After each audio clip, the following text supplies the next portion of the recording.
Ada dua pendekatan hukum di sini. Saya jujur saja, baik Dr. Oki, baik Dr. Richard Lee, baik Dr. Reza Gladys, baik Heni Sagara, ini adalah mantan klien saya semua ini, Elvira. Jadi kalau kita bicara tentang pendekatan hukum, saya kira apa yang disampaikan oleh Jeffrey itu ranahnya bukan ke dokter detektif, bukan. Itu bagaimana tahapan-tahapan yang dilakukan oleh proses penyelidikan, penyidikan sampai pada penetapan tersangka.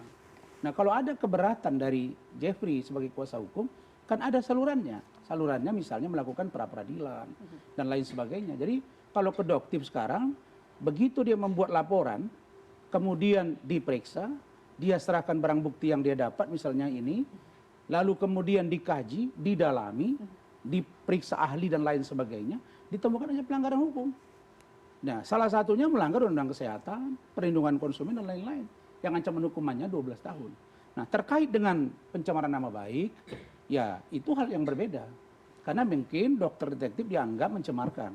Tapi kalau kita sinkronisasi, apakah ini bisa dijadikan misalnya menjadi sebuah daya gedor agar berhenti perjuangan dari seorang dokter? Saya tanya, beliau bilang tidak ada. Saya tidak mau, Bang. Saya tidak mau berdamai, ini kata beliau. Nah, karena itu maka bagi saya sekarang kita memperhatikan kepentingan konsumen. Ya, kita butuh orang-orang yang berani, seperti dokter.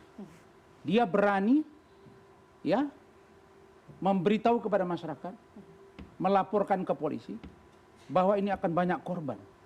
Ya, misalnya ada produk yang dijual disebut dengan white tomato, oke, DNA salmon, stem cell, begitu ya, dok? Dan ini semuanya menurut dokter, ini tidak berlandaskan fakta-fakta yang dilandasi oleh misalnya perizinan dan lain sebagainya. Nah, kalau itu misalnya menguntungkan diri sendiri, merugikan orang lain, terus apalagi? Nah, kalau bicara tentang Dr. Richard, saya tahu betul ya bagaimana dia dalam membangun satu usaha, memanage bagaimana dia menerasikan sebuah produk dia. Saya paham. Baik. Nah, karena itu kalau saya sebenarnya, saya lebih cenderung kalau kasus ini sudah dipanggil sebagai tersangka, lalu kemudian ancaman 12 tahun, maka sangat layak ditahan. Nah, karena itu kita lihat apakah pendekatan dari penyidik ini akan melakukan penahanan atau tidak. Saya kasih contoh, Nikita Mirzani, di atas 5 tahun ditahan. Kemarin Heni Sagara melaporkan di Polda Jabar. Ini kisruh skincare semua ini ditahan.